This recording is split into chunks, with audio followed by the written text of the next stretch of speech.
لە ئاکری ئەو یعنی ئەو برنجێر لە ئاکری بەرهەم دێنن بۆ ئیشەکە گەل لە بۆم باسکەی برنجەکەی لە چێ دەینێ؟ برنجەکەی هەی منطقەی خۆمانە هەری منطقەی خۆتانە جا ئاکری بڵێن بە چ مەشهوور نییە هەر بە برنجی مەشهورە تاکید چەند جۆر برنجتان هەیە؟ پێنج جۆر؟ سێ مانگیمان هەیە پێنج مانگیمان هەیە بۆندارمان هەیە شەش مانگی نۆمانجی و نۆمانگی نییە؟ نییە نۆمانجی؟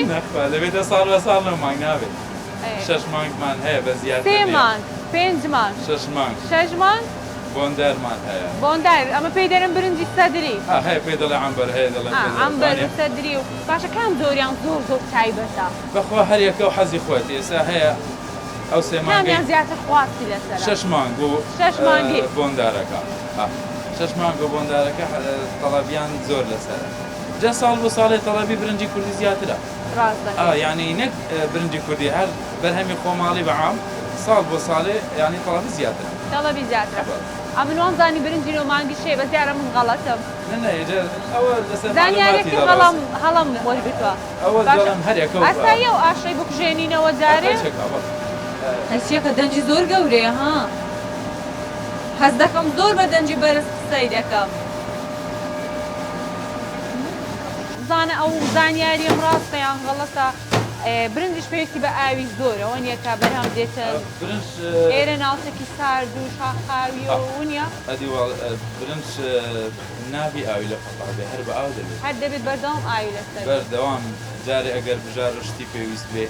دەرمانی لێ بدەن ئەگەرنا دەبێ ئاوی لەسەر دەبێ ئاوی لەسەر باشە کەنجە برنجەکەی دەچینن ئەگەر بزانین برنج لە ئێستا لە مانگی مەسەلەن پێنج دەست پێ دەکا شەش مانگی لە مانگی پێنج دەست پێ دەکا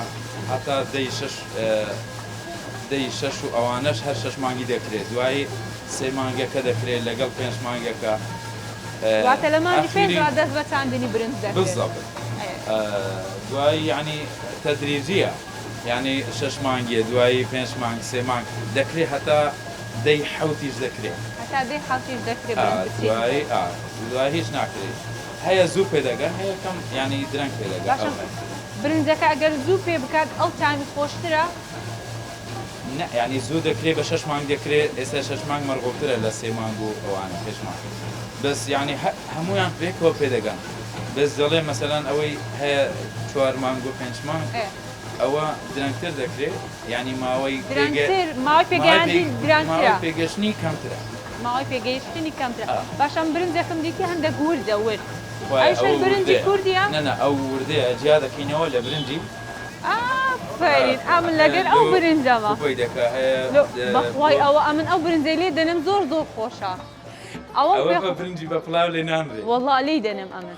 ئەو معلوماتە زیاد ئەمن ئەو برنجە وردەی بە پڵاوی لێ دەنم دڵت نابخۆی خوایە وەڵڵا بە پڵاوی بە پڵاوی من یەکەم جارە ئەگەر نە ئەوەی بۆ معلومات حەق بوو لێم بنابە بمهینا بووە من نەمبینێ ئەوە یەکەم جارەکەم بەگەرنا ئەوە بۆ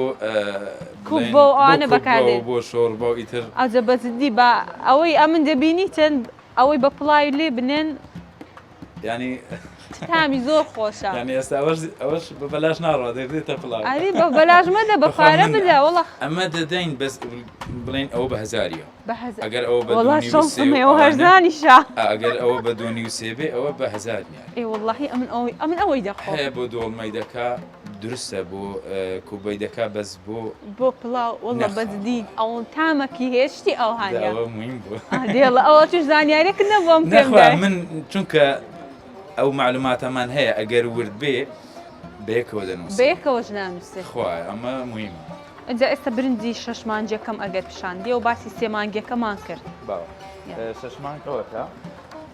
شەش مانگ برنجێکی خڕەوەکو سێ مانگ نییە هەندی سێ مانگەکە هەندێک درێژتر هەندێک قەڵەوە تۆزێک درێژتریشە لە شەش مانگ خڕە تۆزە کورتتریشە لە سێ مانگی بڵین ئەوە شەش مانگە تۆمان هەیە سلێمانی دەکات تۆزێک درشترە لە شەش مانگی خۆمان مانتیقی خۆمان سلێمانی تۆزێکیان هەر خڕە بەس تۆزێک بڵین گەورەترە لە شەش مانگی لایخمان ئێستا ئەوە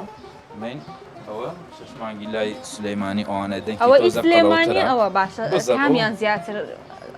بەخوا هەردووکیان تەڵەبی لەسەرە ناڵێم هەر بە حەزە ئێستا من حەزم لە سێ مانگیەوە خەڵک زۆربەی ناڵم 6 مانگی ڕەواجی زیاتر لە هەمووی بەس ئەوە 6 مانگێکەوە نیە؟ ئەو 6 مانگە بەڵێ ئەوە 3 مانگە ئەوە 6 مانگە بەس ئەوە بۆندارە برنجی سەدری سەدری ینی کە لێ دەنەی بۆنی لێ بۆنێکی زۆر خۆشی هەیە لە بۆنی لە باشە لە ئەو بۆنەی هەیە ئەو کانکە و بۆنیان نییە ئەدی وەڵاوە ئەو نەوعەتی برنجەکەیە ئەدی ئەوە و درێژ و ئەوەشە باریکە